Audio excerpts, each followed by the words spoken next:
How to create a ladder in SOLIDWORKS.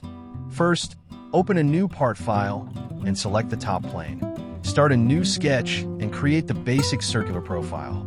Set the required dimensions as shown in the drawing. Make sure the circle is fully defined before exiting the sketch. Next, use Boss Extrude to create the first cylindrical support. Enter the required extrusion value and confirm the feature. Now create the second support using the mirror feature.